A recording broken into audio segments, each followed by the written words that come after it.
alliance na yo ke kota nga yeba ki osala ka alliance na nzambe mais en dehors nzambe oyo kenda ko signer nga Christelle na kufa te na debo mwana na ngai na kufa te nga na kufa te na ebisi yo. En tout cas oyebi bien makambo ya ministère nezali ozoya kopangisa ngai place moko na protocole na ngai poto bana osala na échange. En tout cas déjà na côté wana omona ke oyimilinga okitinga bale ya makasi. Permettre un bengo prophète Amos. Non bengo sous papa te. Tu savais très bien. Respect. Au côté qui va monde na yo. Il fallait tomber senga ki au sacrifice au lukata na famille na yo. Oh yo mona ki a ko sacrifier ezaki ndengai Christelle. Dieu me pardonne. On me met dans la protéger. On me met dans la prière, mais aussi au coucher nanga. La première des choses, moi, j'aimerais d'abord dire ceci à Maman Wedge. C'est parce que nous sommes les gens qui ont l'immigration au niveau de tant yo yebisinga ikeno ndenge nyoso simbanga na pekisa yo te ndenge molimo mo santa zotinda yo. Si on comme un niveau que nous au coucher dans la liomoko, on y a dit que nous osons dirigé par esprit, c'est ça on a dérangé yo, comme à déconcentrer. Naïbisio boy, moni ce qui serait qui likitana yo. Bana ya France mobimba shalom. Nouvelle ezali ya malamu. Na kozala na bino à partir ya le 7 mars til le 14 mars kati na Paris. Pour na ba délivrance ya moko na moko koleka en privé. Des fois ezalaka très important. Ya kosala ba délivrance en privé. Pour na ko permettre biso ko kota profondeur ya problème na yo. Pe source ya problème na yo. To kota ki profondeur pour na bana autiste. Mabika ki to kota ki mobino pour na bato ya sans papier, bazui ba papier, to kontaki profondeur pour na bata maladi ba bikaki, binombo ko botala ba témoignage. De toute façon, aux ans na tala kango mingi na ba uti, na guide délivrance, en tout cas, tout 5 sur 5. Ya Moïse va vivre fara au monde. Mais asa eloko na Nzambe. Moïse ana eloko na Nzambe commentaire ya te. Na yenga mo na vivre na monde. Na kina ba douleur ma kolome, na minute nga yo na telemi en tout cas, tout va bien. Na ba tension ekei Moïse ana eloko wana. Et puis na prophète Nzambe. Nzamba osala, Nzamba Moïse osala. Na mo na sentir papa donc na tension ekei na sentir. Donc papa Moïse ana eloko na Nzambe. Donc azali prophète azali eloko wana ngamo na ye en privé na vivre amour. Donc commentaire ya te. Boya na osana bokomona esakuja koloba te.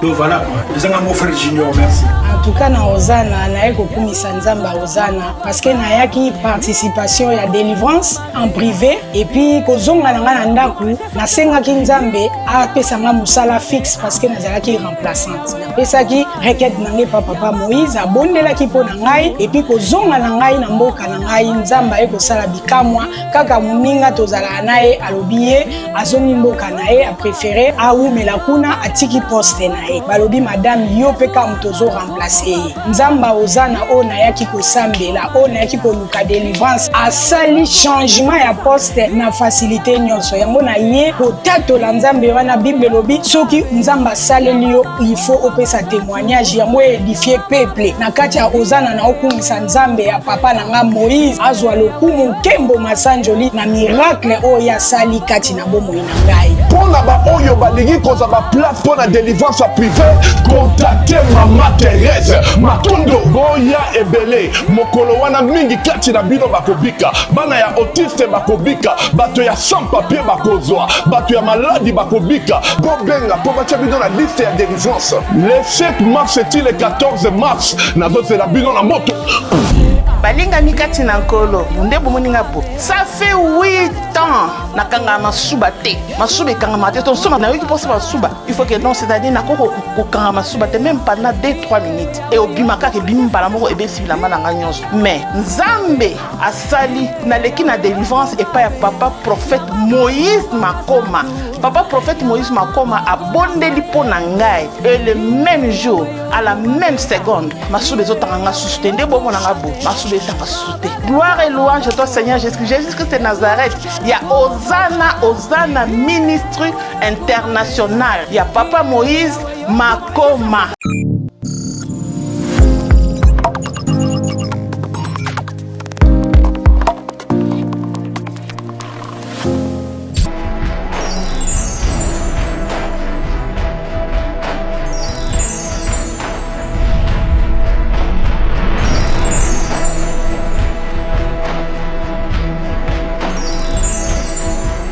Et tu peux prendre 7 ans, moi la vie. Parce que jamais, ce qui moi c'était mon bas les obotate, ndi yango ko tala ke boka bwana. Et là on dit yo senga biso ah tout ça la nini kona tout c'est nous côté.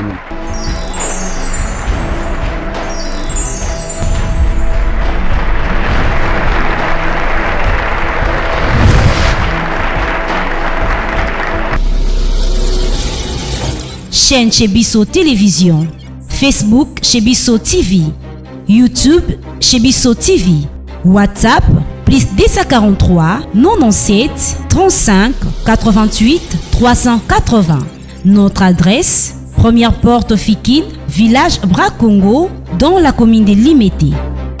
Très heureuse de se retrouver encore une fois. Un grand merci à tous les téléspectateurs qui nous suivent à partir de 3W. Là, je vois Chebiso Télévision. Fort plaisir, c'est mon devoir. Mon devoir, c'est de vous faire plaisir étant donné la présentatrice de cette émission. Bravo, je sais, car vous êtes nombreux à nous suivre un peu partout dans le monde. Donc, que Dieu vous bénisse vraiment abondamment. Bien-aimés dans le Seigneur, dans le émission, les émissions, ils ont permis de comprendre ce qui se passe réellement sur le monde spirituel, sur l'environnement, la société et pourquoi pas dans nos familles aussi. Il y a beaucoup de choses qui se passent, il y a de vérités cachées. Oh et bon maman na kata mitema ya bato ndenge ba imokili balobaka ete motema nde sanduku motema penda sanduku wa makambo ozwa makambo bomba yango na kata sanduku wa munene ozwa kunga ya munene okangi yango ozwi fungolo tie senga fungolo ya solo ezali Yesu Christ Masia ko fungola yo ba problème aux nango parce que la parole me dit c'est Christ qui en franchi en nous sommes devenus totalement libres. Yom toza ba problème belé ko yina jalousie au boma batu au tchaba poison na misala. Aujourd'hui il y a des gens, des enfants qui se retrouvent dans la rue. Il y a des enfants aussi bazo souffrir aujourd'hui ba katika ba classe collier comme il passe. C'est parce que au sala likamoro boekala na papa moko na maman moko songolo pakala bana ni batikala. Au sala abandon d'enfants bana ba souffrir au sala ba problème wana na mutima renoncer nango c'est confesser et vous allez malin mingi muto pa ya bino Christ comme Seigneur et Sauveur te c'est le moment et on yamba Christ comme Seigneur et Sauveur yo pom to so na courage oya ati moza ba problème elekela yo moza ka sense oya ati benga basala nzambe soit luka basala nzambe baza zinga na bino oluki o renoncer na mabe o confession se repentir pour Christ azala na yo osala mutuli mabe na moki senga pardon. Dis à Dieu, yebisa moto sala elikambu limbisa ngai po atena sala ki o mabe soki yo kangeli moto likambu na matemo boy ko limbisa bongo Kristo alimbisa kabiso selon Matthieu 6 au kiti à partir du 15e verset 13e verset on parle du pardon, c'est-à-dire les amutuya so on a parcouru car on a kati ba écriture dans un livre hébreu balobi na ngai rechercher la paix et la sanctification sans laquelle personne ne verra Dieu. C'est-à-dire la paix et la sanctification. Sans laquelle nous tombons en Zambazat. Et voilà, merci beaucoup. Nous avons les grands enfants pour la vie. Jour pour jour, tozo kene toza ko avancer. Nakatia rendez-vous na biso mois prochain, le 25 le 26 à Lubumbashi. Nous allons à Lubumbashi le 25 mars. Le 26 mars, 2 jours. Mais en équipe, nous sommes déjà avant, nous allons déjà avant le 25. Batunio surtout bozo utabipa ibiso dans la province, dans la village où na kati ya ville ya Lubumbashi, boya. Et vous allez malade, mais même vous en Afrique d'ici yaka. Vous en facilité yaka. Bisika nyonso ozali yaka. Tokutana wana, je sais que Dieu sera au rendez-vous. Merci beaucoup, centre professionnel Chebiso. Les amis situés na Kwenge numéro 2, Kangamikana, mosquée, église à Mizilam, temple à Mizilam, il va Islam plutôt. Les awana, inscription est à $10. Bobengi ba métier ezali botinda bana ba yekola musala, auto-école, coupe couture, maquillage, tozo benga make-up lelo, esthétique et coiffure, audiovisuel, auto-école et puis langue. Bobengi est déjà disponible, est déjà wana. Ba tuba pambola ma, ba to basara toujours bolam na morfele. Nzamba pambola bolembati. Le 8 mars na lobaki pour na ba veuve Là, ils savent, là, ça vive le puta. Le 8 mars, là, ça vive le puta. Liana vive, Milana vive. Kabela pe maman na vive, ou na te kangou, na coin, baxilef. Tout ça a besoin de bien. Portez ça déjà pour les numéros sont là. Appelez les 8. Tout ça, c'est la bien. Merci beaucoup. Je suis passé sur le plateau, je suis avec papa Gabi. Peut-être c'est la toute première fois que Yambaye na Bravo Jésus. Nodinga s'est présenté. Shalom. Shalom, Mama Clarisse Wait. Koloye so pambola yo. Amen. Pona tina kondima koyamba ngai na émission na bino Bravo Jésus lelo. OK. Lokumu ezonge pana ye. Na zoyebisa na balandi ke tozali awa pona tina na mosala na Nzambe. Ozali na likambo songolo ezotungisa yo. Oyo bomba omona ke ozokoka yango te. Ndenge utaki koloba luka basali na Nzambe bakoki kosunga yo pona koedifie bomo na yo pe oyiba lolenge nini okozala en communion na Nzambe. Papa Gabi, pasteur, évangéliste, prophète. Je suis pasteur. Je suis pasteur, maman. Je suis pasteur Maweti. Merci beaucoup, Toyambio. Yaya, topé sur beauté. Beauté, maman. D'abord, la commune. Comme on a Christelle. Christelle. Christelle, à ça, na vie. Christelle. Bon, on a c'est des voyages kaka. C'est des voyages, on a au Bali, on a la processus. On Bali Nantes. Bali Nantes. D'accord, merci beaucoup. Je pense qu'on a eu à parler au téléphone par rapport à Mme Soubenga qui m'a insisté qui kaka oyole kan émission. Bisoto Yambio, la plateau na Bravo Jésus. Soyez le bienvenu. Merci beaucoup. Je vous présente Papa Gabi, qui est le pasteur Gabi. Lelo to sepeli à intervenir dans l'émission Yamukona Lelo. Wana avant to solo là, Papa Kambi biso na prière. Tozongisi makanisi pa nkolo.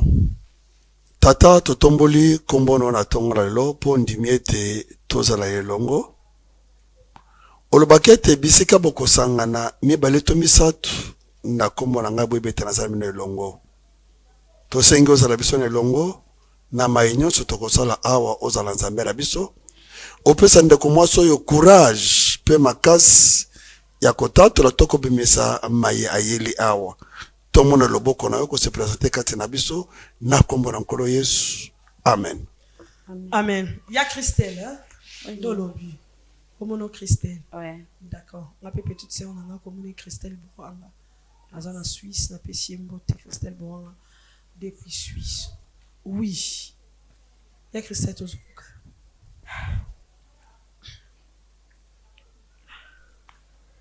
Merci beaucoup. Ndenge naza boye naza ngai te soki nazwi ata mwa makasi ya komilakisa liboso na bino eza parce que nalandaki nanu premièrement émission na bino ya Bravo Jésus nde yango fortifiaki ngai ata na susu epa na bino naza tellement troublé parce que ça m'étonne, je n'arrive pas à comprendre et à croire que eza vraiment eloko oyo et ça la mengai naza na papa na ngai monimo prophète na ngai na église esika na sambelaka et na bandi na depuis Nicodim donc eza église na ngai depuis bo mwana naza papa na ngai depuis bo mwana ya molimo na travaillaka na protocole donc naza protocole numéro 1 ya prophète na ngai. Donc, c'est-à-dire vous êtes proche. Protocole à l'église ou bien les protocoles directs du prophète. Proche, protocole proche ya papa. Donc, nous avons protocole unique ya papa. Dis-nous pas la dadi. Ouais. Toki. Nous avons papa na ngai. Ndé na misana ko travailler ko sa service na ye. Place nyonso akendaka nga nazalaka wana. Ezalaki na jour moko tozalaki na séminaire en église. Et message ebimaki pa papa keno esenga papa alandelanga na ba prière par rapport ya message oyo azwi faut tokende na ye na ngomba tokende koprier et papa ayebisaki ngai na 5 heures tosala nini tokende tokozonga kaka ti lobi na ntongo. Et comme je crois à mon père, donc je connais mon papa depuis Bomwana, Nandimaki. Puis, ils ont un message né mon côté oh natikala koboya. Donc indaki pewana et on a commencé à prier en disant que de délivrance quoi na message oh yazwaki pour nangai. Indaki ko prier et à ma grande surprise, papa a bandi ko toucher ngai donc na ba partie ya nzoto asimbanga na mapeka sala ba kinbolo en vrai dire comme ko caresser ngai tellement nga na bandeka ko croire que non tes prières à délivrance molimo mosata me makatanto na ba mania mo boye délivrance zakana tanto na ba mania mo boye na ndenge mususu na bandeka kondimina papa nanga parce que aza papa oyo mokili mobimba eyebi makasi na ye yebi puissance na ye donc yebi intégrité na ye oyo nakoki koloba ekomaki ntina point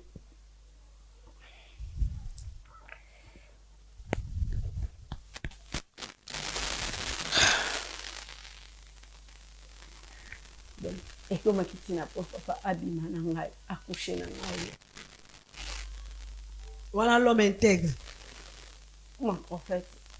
Na ngomba to abimaki no na quartier.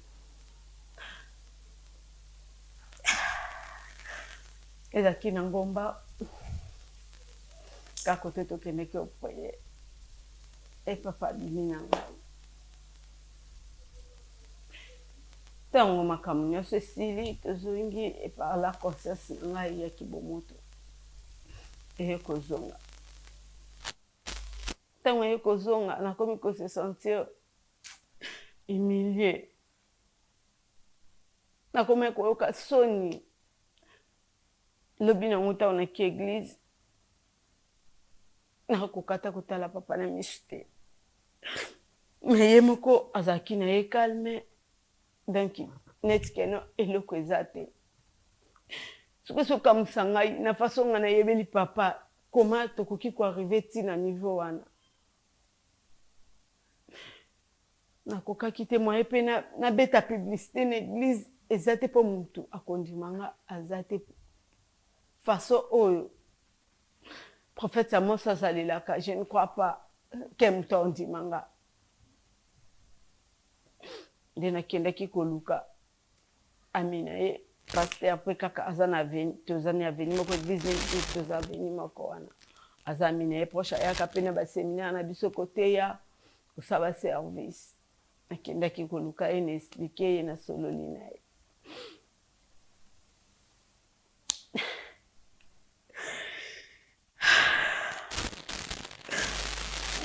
Nte papa azoyebisa ngai Pasteur Blaise azoyebisa ngai ke ti tokendaki pandeke tobandaki kobima na papa baparle nyonso balangi nyonso ya bandeki koloba ezalaki baincarnation ya monde oyo ye akota epare soki monde nini oyo akota donc ti abimaki na ngai ezalaki ndeke po asakrifie nga basengaki ngai comme sacrifice yango wana nyonso natelekani babikeno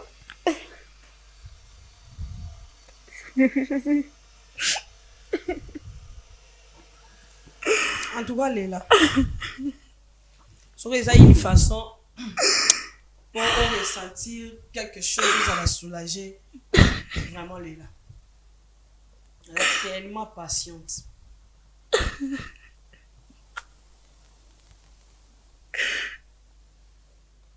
Nena sengaki Pasteur Blaise si ya moye akoki kolandela nga ta na bapriere nalobi ekozala bien te mpo kocreye baconflit barankine par rapport ke bango mibale bazalaka bien akolobaka ye atambusi sango na nkombo na ye na ndenge mabe yango napusani mpona bino bomeka kosunga nga pardon botika ngai te donc na biniti onde naza boye naza sacrifie donc dans quelques jours nakoki koloba ke no ngai oyo Christian ozala lisana bomoi te na eloko oyo napesaki confiance na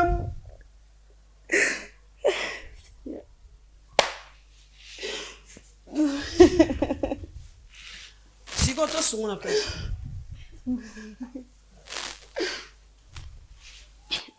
papa mama zala pesa namona profeta loba na ngai ke onga nayoki eza ya solo to ya lokuta okotala nelongi te nakoka kondima te moto asunanga za te yango napusani epa na bino mpo namonaki natalaki bozwi basolisa baproblème ebele onga namonaki misala bino amosupe ya ngai nakozwa solution namona ye aloba si réellement eza ya solo to ya lokuta botrouvelenga solution mpona vi na ngai nayebi te nasuka wapi.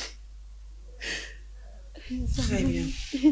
Donc, problème de Sali, on a mis de ton daddy, oh, appelé sur prophétie, qui est, comment il y a mis à daddy, on a un collègue, il y a daddy. Pasteur Blaise. Pasteur Blaise. Donc, il y a Zali, camarade, il y a appelé sur prophétie, qui est, nous a sacrifié. Ah oui. Nazan, on a basé là, s'il te plaît, madame. Calme-toi un peu, d'accord? Calme-toi un peu, ok? Je pense que vous êtes déjà adulte. Vous avez vu ma bien malade. On va d'abord un. Dédé. Excusez-moi, hein? Nakota moi kuna, hein? Et vous allez coucher na pasteur, ils ont ngombani.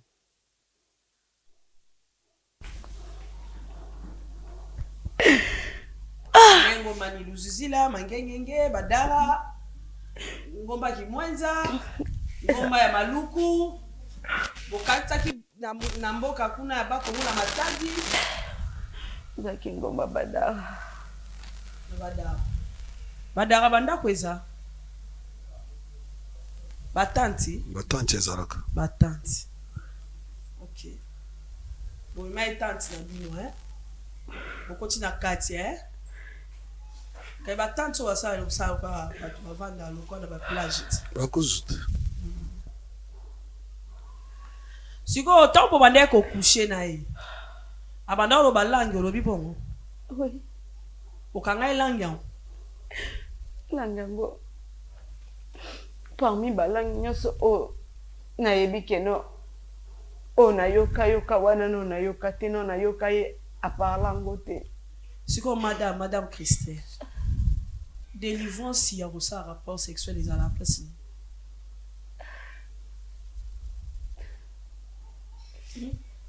Délivrance. Ba salo délivrance ba longolo bilamba ba tiko bolungu. Délivrance sango ekomama wapi?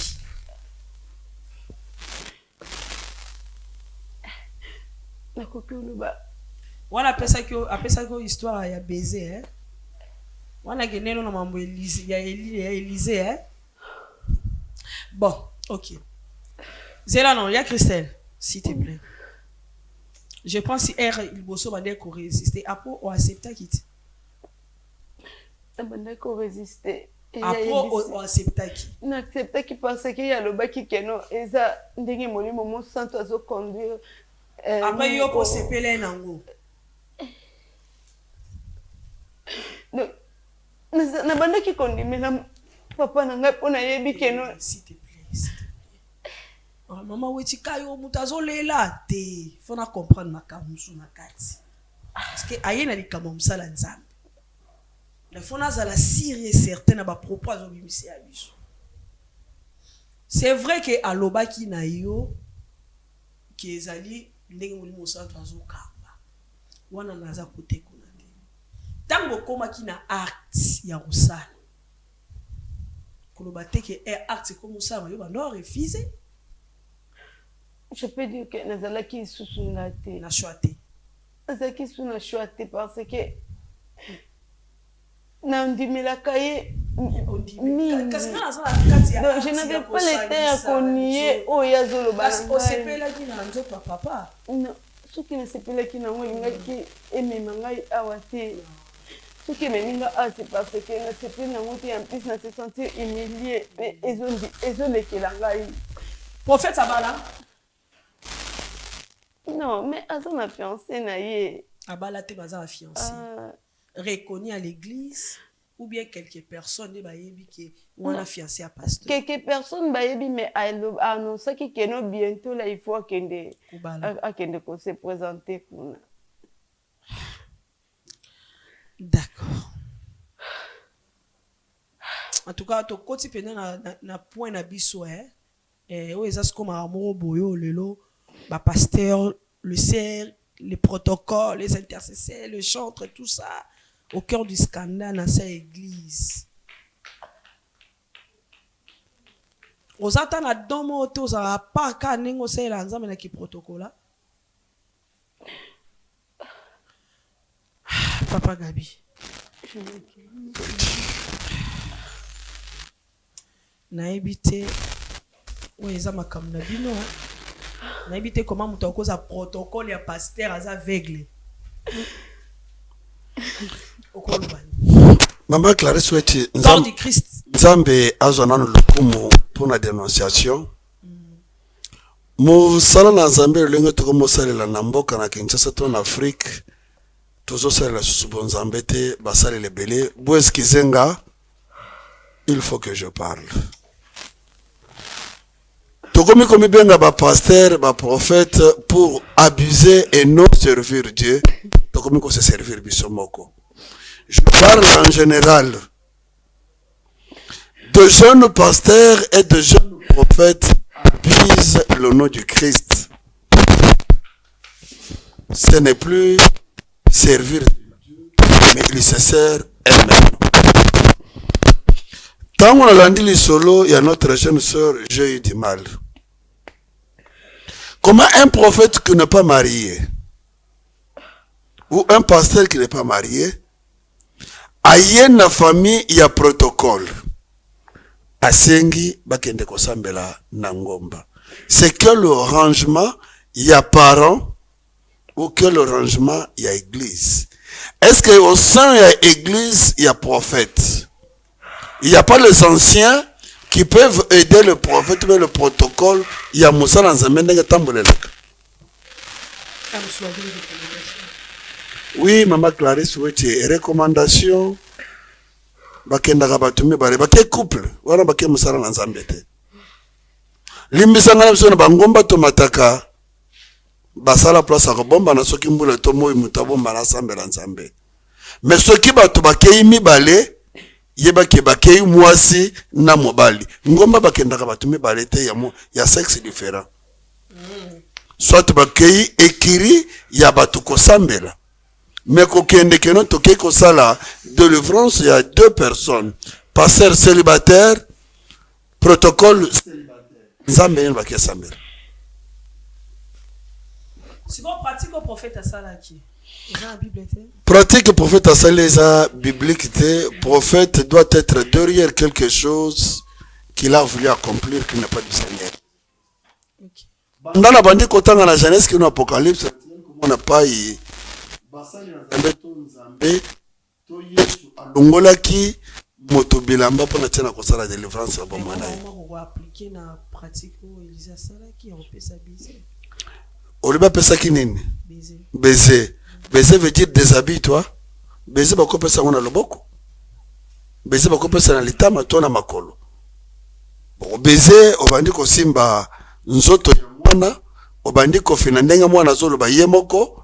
Kino kolongola belamba oki koloba en langue oyo bakoma koloba lelo bolimbisa ngai bandeko ba pasteur bolimbisa ngai bandeko ba prophète musala na Nzambe tozosala tosakana na yango te bato ebele baza apelé te yango na yango ba mama Il y a de ces écoles-là qui forment aujourd'hui comment parler en langue. Or, la Bible nous dit, ils parleront de nouvelles langues, ou d'autres seront prêts pour interpréter. Sinda ya bayaka, je ne sais pas en quelle langue, mais le long interprétation nango ezali nini.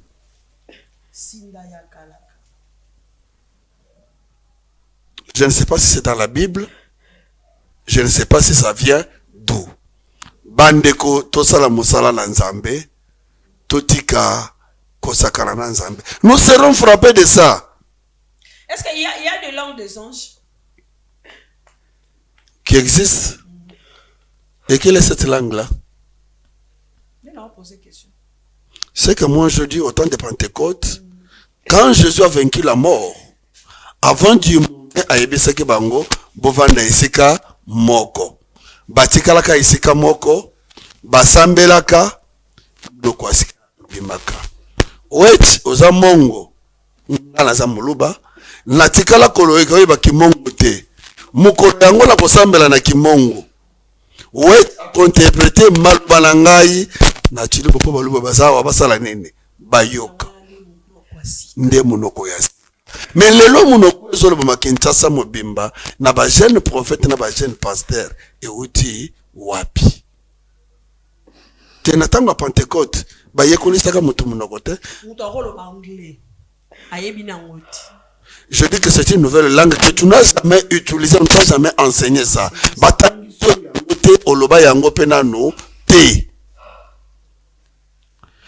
Munokwana emiyeli yango moko. Eye pona lukumu na nzambe na ko édifier bazanzinga nzinga nayo. C'est un message. OK. Prophète c'est ACP là na c'est nakolandela maloba ya ndeko Christelle babandi na prophète kala. Yende azalaka na prophète.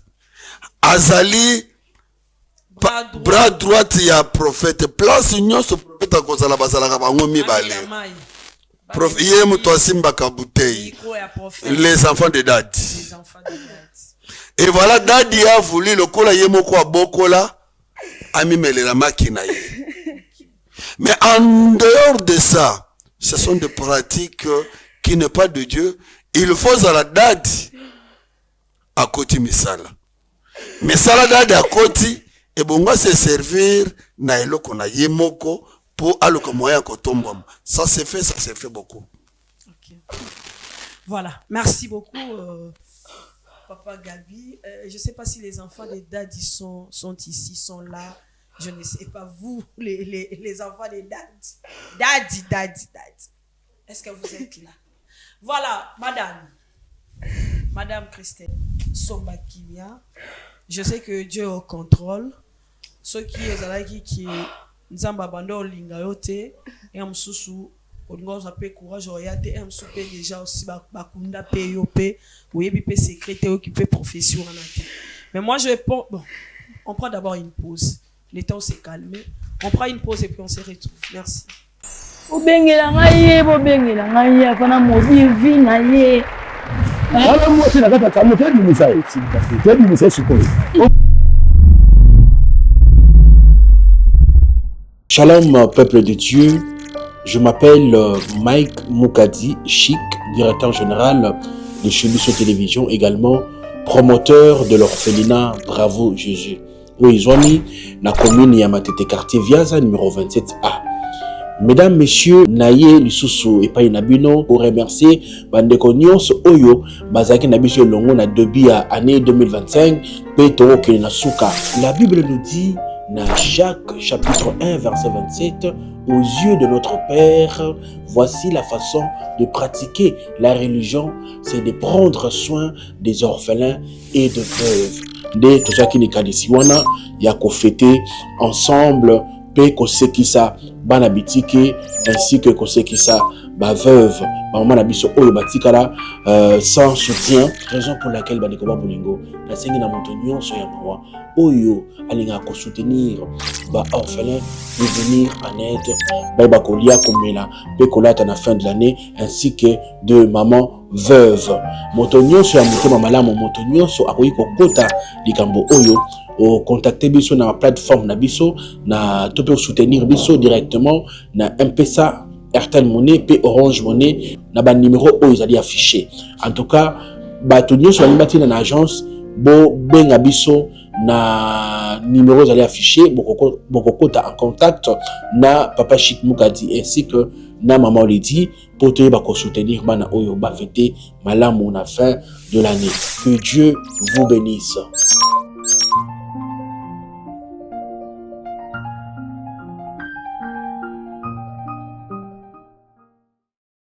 Bobengela ngai afana mobi vi na ye. Wala mwasi na kata kama tedi misai. Tedi misai sikoyo. Voilà, merci beaucoup de retour sur ces plateaux. Orphelinat Bravo Jésus, situé dans la commune de Matete, quartier Viaza numéro 27A. Tozawana référence ezali pour Matete Banounou. Tozawana Zamba Pambola Buno, Banero Nyon Somte Amalam. Boya Otala Ba na biso. Bazana bezo na biso pour lobby bakola pe malam.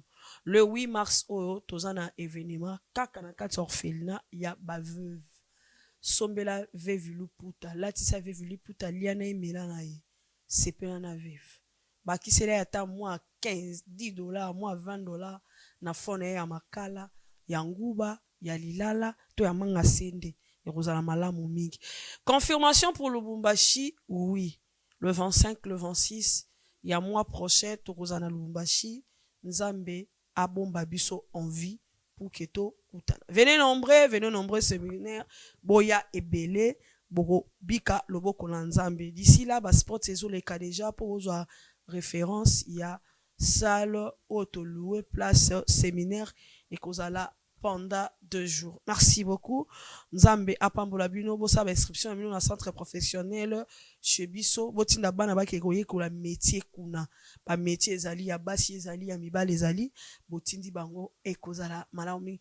Merci à toi pasteur bienvenue pour l'assistance de cette émission. Pasteur bienvenue Mukobo. Ya Christelle. Oyo kanze mumo bando yemba. Je vais être comme Jésus. Frère Patrice. Je vais être comme Jésus toute ma vie. Hein? Oui, pour nous, pour le pasteur Nabinaza intègre. Ce sont dans la Bible. Dans d'autres l'homme intègre. Nathalie Anta pasteur. Est-ce que pasteur, ceux qui prophètent, ils vivre comme Christ? Je veux marcher comme Jésus. Marche na yo lokola Jésus. Message moko ya makasi. Siko zwa maramo Christ azaki sur la terre tanga la tinzoto. Nde basala référence au Imanzembo wana. Ba kotela ngai le prophète parce que il y a les enfants de Dad qui sont ici quoi. Dad Yakota. Shalom Daddy. Vous allez bien? Ah, ça. Hein? Oui, ça m'a comme Italie, bah ça y a un Zambie ou ah, ça. Maman, oui. Oui, Dad. Ma copine, vous voyez, bah, c'est Christelle là, oiseau salami. C'est oiseau salami. Oui. Parce que ça a un protocole, oui. Oui, effectivement, ça protocole n'a rien. Si quoi, ah ouais, ça dit ma bonne ici, émission, vous bénissez n'a pas na makambo Italie, bah c'est bien Zambie. Parce que on a l'oba qui est na kobengisa yo na ba kinga za maman wechi oya émission la salle. Ndet oza auto ça benye émission la salle. Prenez place s'il vous plaît. Prenez place Daddy. Merci beaucoup. Prenez place Daddy. Bonjour papa. C'est pasteur Gabi. Oui papa. Enchanté. Vous allez bien papa? Je vais très bien, merci. Ok. Soyez les bienvenus. Merci maman. Prophète Amos. Bon éton. Madame Nangolo Nzambe. Bien sûr, ça me fait bien. Daddy. Oui, maman. Oui. Comment est-on? Est-on que ça na se ngolo nzambe. Nzambe azo sala makamba menene. Ça marche? Ouais ouais. Ba complot na yo no sali kenga na kufanga na kufate. Alliance na yo ke kota nga yeba ki osala ka alliance na nzambe mais en dehors nzambe oyo kenda ko sinenga Christelle na kufate. No ba na ko servir nzambe na sincérité de bo mwana na ngai na kufate. Nga na kufate na ebisio. Mais qu'est-ce qui se passe ici?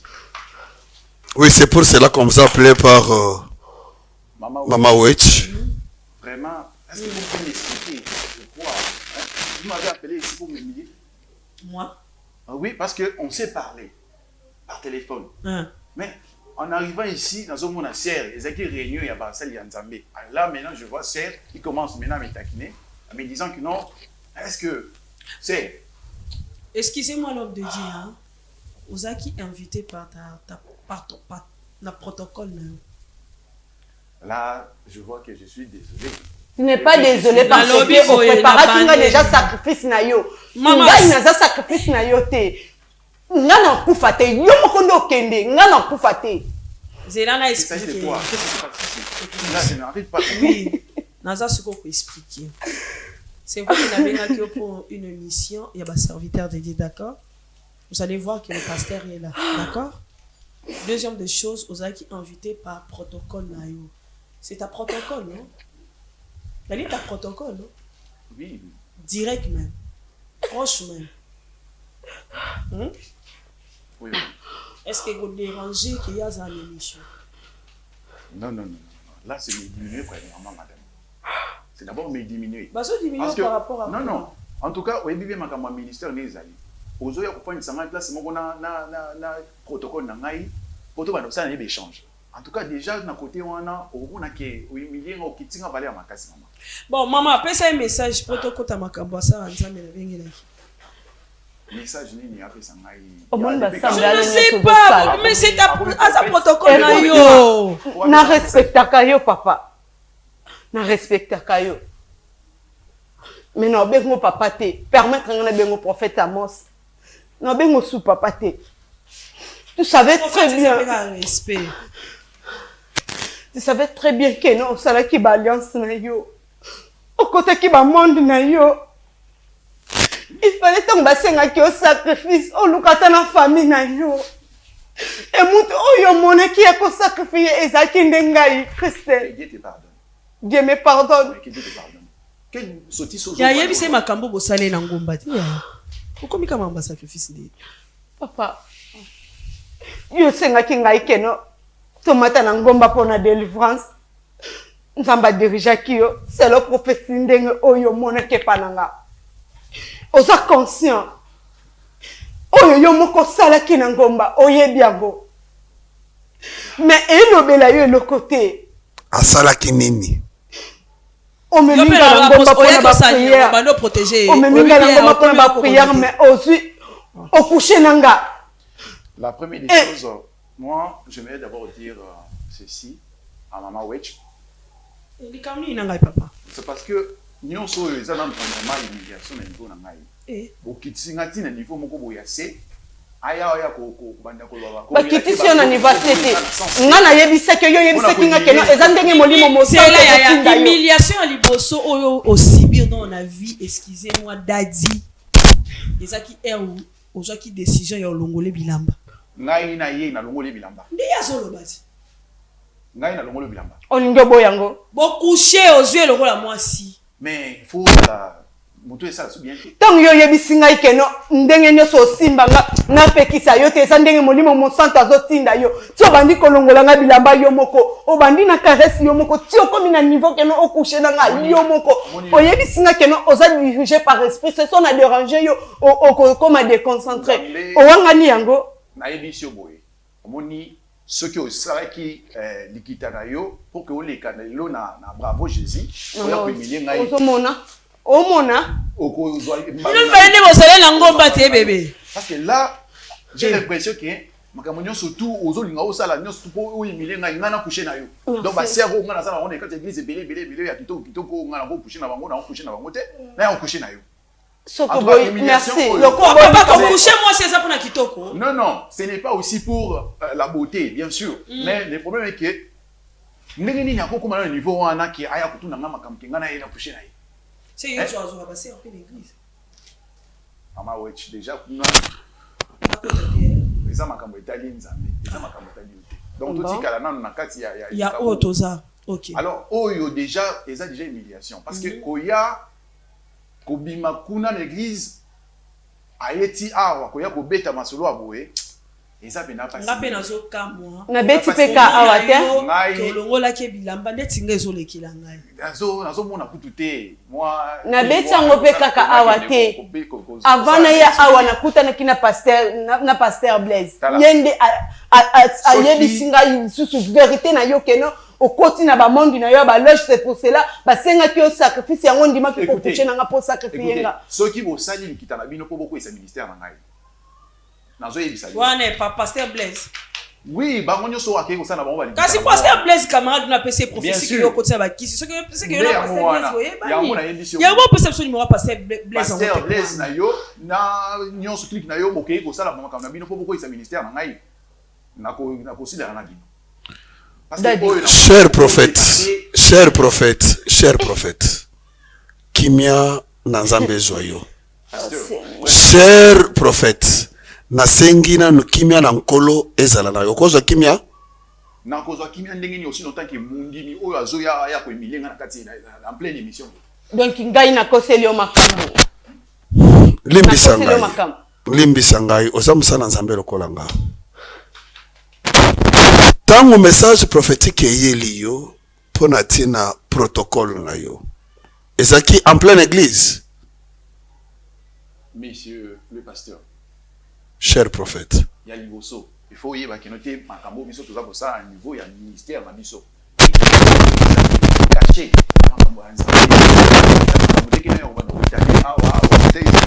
Mais du moins c'est que sambela na ye. Pona délivrance na ye. Oui, na mataki na ye. Mais tout ça qui délivrance so esengaki ce n'est pas que non te va ça na ye qui ne va te coucher na ndingini donc okenda ki na bino ngomba bien sûr oza pasteur titulaire ya église ta sozo kamba oza prophète ozo kamba nde oza vision na yo vision les yo ozo travailler na communauté to oza na communauté te ou bien oza kati ya communauté mais oza na esiko ozo ba peso loko église ozo kamba. Nazali ngamoko les propriétaires. Ah, yo moko za les propriétaires, c'est-à-dire vision eza yo. Tu as des intercesseurs, n'est-ce pas? Oui. OK, très bien. Merci beaucoup. Na critiquer ministère na yote. Na yebi pe ni nzamba lobela yote. Mais nani eloka ekamusi ngai muto aza visionnaire église. Ako yena protocole okuta mona alo asolotaka. Ata kolota ndoto, alota ate. Ata prophétie to a prophétiser ta par grâce ezate mais aux yeux tie na nous proche na yo na ebite nzamba la tsakiote parce que oza prophète tant oza na muto aza protocole notre ba intercesseur il faut ba ba aigle il faut ba mona comment yo visionnaire ya église OK maintenant protocole otiki intercesseur atami balé ba accompagner binoti mama wedge ça c'est quel genre de recommandation alobaki liboso awa boy ndenge na ye awa ezana makambo ebele oyo na on se réserver pour na koloba na yango alors déjà na niveau bobengi singa pour na koya ko emilie ngai na niveau ya ministère na ngai na monene nango eza penda tolérable te parce que na ndima kite ke boko bengi sangai obengi singa na téléphone au fait yaka il fallait expliquer ka pour le ba ministère vous pensez pas soki ndenge eza na ministère o ngana ko expliquer na banda ko expliquer na matana yeye moko pour na ko keno sana nini na kinana bato ebele parce que hier azo ya po ba kesa la clique na bango na bato na bango pour que aya ko moko tant mataki ngomba tozaki biso mibale je suis désolé on était à deux je vous dis je suis vraiment désolé par rapport à ce que vous venez de faire ici je suis vraiment désolé alors mais est-ce qu'on évite que émission qu'on a suivi est-ce qu'on évite il faut aux explications au bateau prophète prophète désolé parce que déjà vous humiliez ngai maman yo pepe ça prophète yo bimaki nanga te yo bameki ko parler balango no loba na église te yo bimaki nanga te La sœur. Jésus, Zambé. C'est calme. Papa Gabi. Maman Claire Il y a certaines choses et mon a mis rien à expliquer. Et ça choix na ye akobi mako tikala toko kanga ete to la neti na bala. To libanda kune banosa makiriti. Oya za am. Nini oto ko sala pour nous sauver am na. Merci Mama Wet. Yambo na watina likambo ya ndego Christelle na utai koloba boye. Basali na Nzambe botika kofingisa kombo ya Nzambe. Bota taba kombo ya batu musuki kocha kombo na Nzambe liboso na bitonga na bino me makambo bozo sala ezo netora munene na Nzambe na bisote. Avoir mon jeune prophète, je trouve en lui bon Nzambe ezalité. Ce sont des gens bazo luka basa oyo bakoki kozala po bango babutwa ke kombo na Nzambe ebutu. Ndeko mwasi na kolandela azali utilisé déjà kiko détruire bomo inaye mais Nzambe tozo sambe lokola za Nzambe na bomo oyo asala kabikama mpona tena batu nyonso. On va chercher de prier et récupérer la sœur. Tozali na prière na cristal salle la première porte ya foire. La sœur va venir. Elle va observer aujourd'hui la journée du Seigneur. On va prier pour elle, qu'elle vienne demain. On va prier pour elle avec toutes les hommes de Dieu ensemble pour chercher sa délivrance. Merci beaucoup, Papa Gabi. Merci, la sœur. Et l'okoyo et faire comprendre aux qui pembeni yanani. Vous avez pembeni yanani. Et puis et matisa yo pe après délivrance na yo tongo lo ba musu yo mo posa makambo ezo senga faut confesser. So aussi ici. Après o le kai na délivrance nenge papa lobi. Mais les lobos solo là et puis lobi ne manquez pas ya roya na salle pasteur Rosala. D'accord? Va payer sur invitation et puis c'est quand Nzamba fongolo miso zo c'est la Nzamba za polé loza mo aveugle. Voilà, merci beaucoup. Je pense qu'on est arrivé à la fin de cette émission. Pas beaucoup de commentaires. Je pense que l'homme de Dieu a déjà beaucoup dit. Tout ce ngara na biso bayo to sambela Nzambe.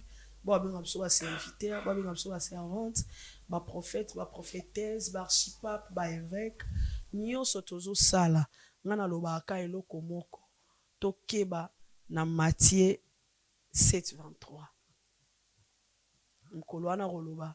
Bobelele ya kombo nanga. Il faut faire très attention. Nous sommes tout ça dans le Seigneur et aux amala en mingi. Soit Christ a zongi te liwe yete ngalabino tokotani mbalasimo bye.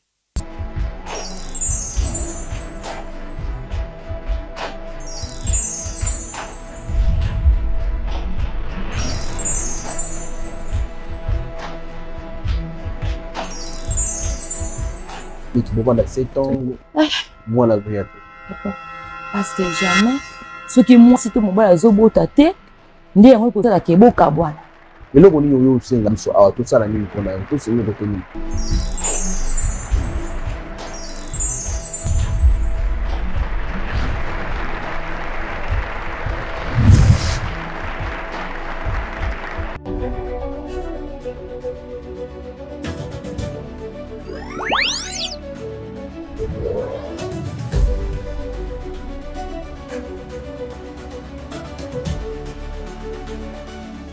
Chez Bisso Télévision, la chaîne qui vous ressemble.